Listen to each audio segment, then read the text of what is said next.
Армысыздар, құрметті достар.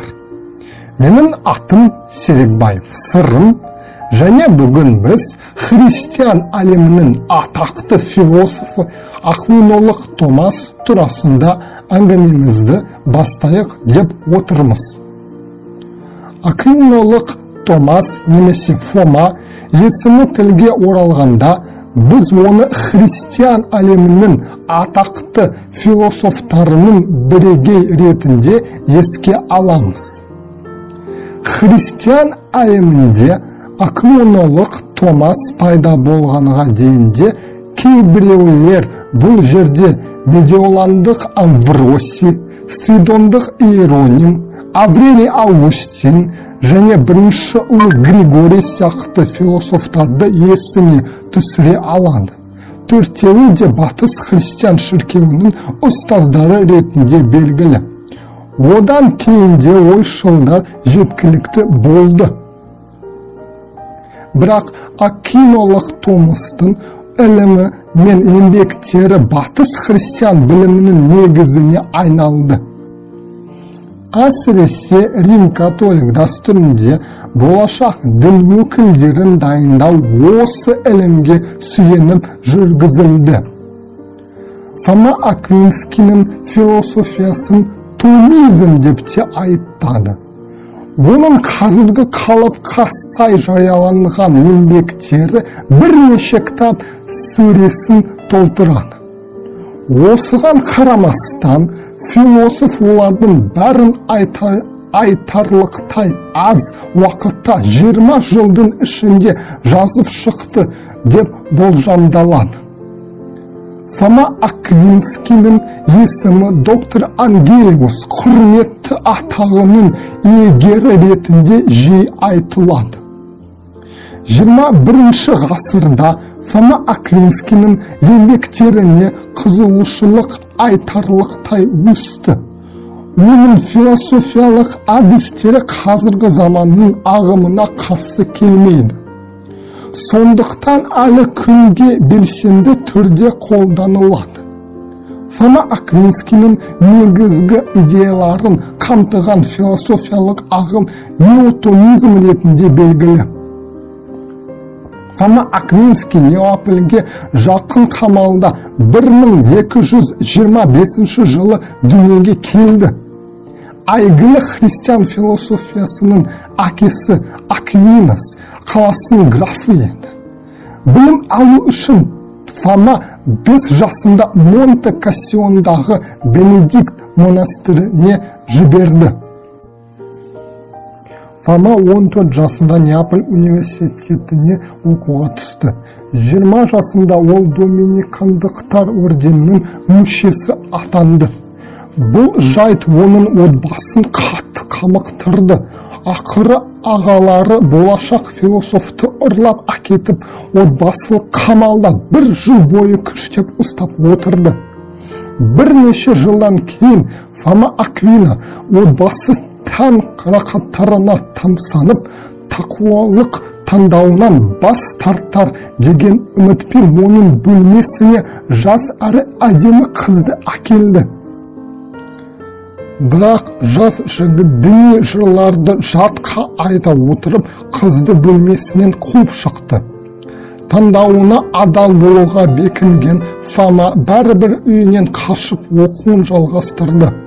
Бұл жолы Париж университетінде оқыды.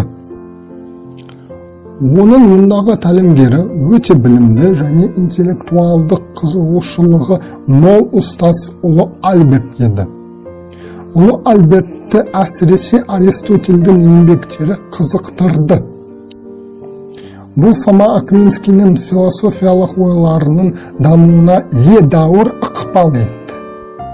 Фома Аквинский христиандық идеяларды жеткізу үшін Аристотельдің философия ұғымдарын қолданып табысқа жетті.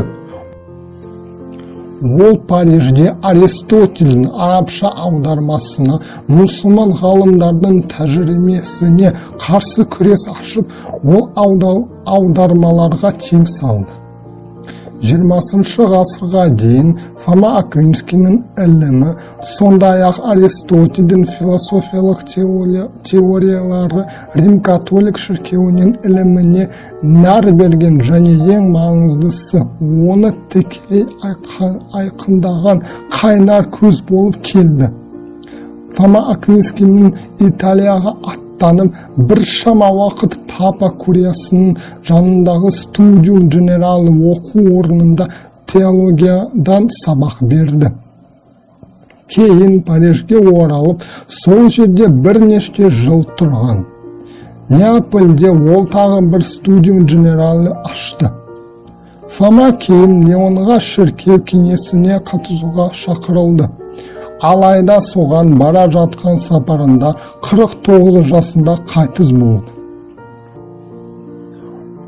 Фома Аквинскийдің өзінің бүкіл өмірін Рим католицизмінің ортодоксиясымен зерттеп, қорғауға және католик ақиқатты қатаң жүйелеуге арнады. Ол ойларын әдетте 3 хатшыға дауыстап оқып отырып жаздырған көрінеді. Үздіксіз үнемі оқып жазып, қимыл қозғалысы аз болғандықтан оның дене бітімі тым толық еді деседі. Сол себепті философтың жазу үстелінің үстіңгі жағынан оның қарын сиятындай жарты шеңбер тәрізді ойық жасалса керек. Діни қауымның өкілі болғандықтан Фома Аквинский өте діндар адам болды. Бүкіл өмірін Исаның мейірбандығы мен қасиетті бірігуге сенуге арнады. Фоманың әулие санатына қосуды қолдаушылар оны ылғи жеңіп жүретін, елгезек, мейірімді де ашық, қарапайым да шыдамды, басқаларға ешқашан жаман сөз айтпайтын жан деп суреттеледі.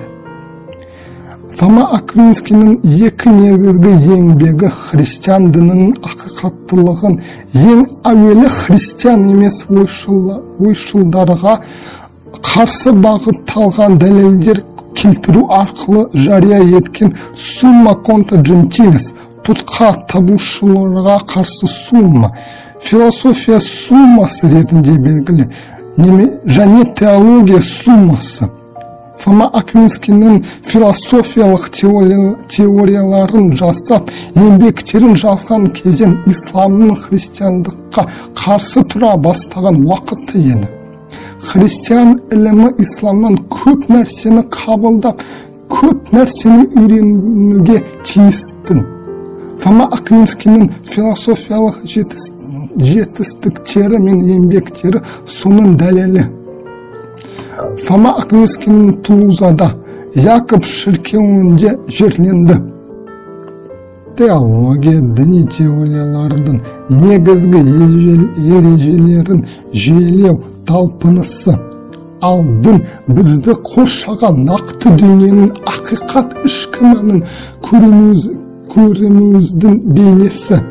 Оның кейбір элементтері рационалды, кейбір бейрационалды. Діннің бейрационалды элементтеріне интуиция, яғни ақиқатты түп негізінен тікелей ұғыну, эмоция және адамның Құдайға құлшылық ету қадамы жатады. Мұндай элементтер діндегі аянға мықтап тәуелді. Аян немесе құдіретті нұрға бөлену, әлде көріп келдік, қандай да бір мәлімет немесе білім адамға құдіретті негізден келеді дегенді білдіреді. Сонан соң белгілі бір адамдар осы элементтерді, аяндарды сыни тұрғыдан қарастырады. Осының бәрін бұл адамдар өз ойлары мен түсініктерінің негізінде жасайды. Демек, осы айтылғанның бәрі діннің рационалды элементтеріне жатады. Осымен хабарымыз аяқталды. Келесі кездескенше сау саламат болыңыздар.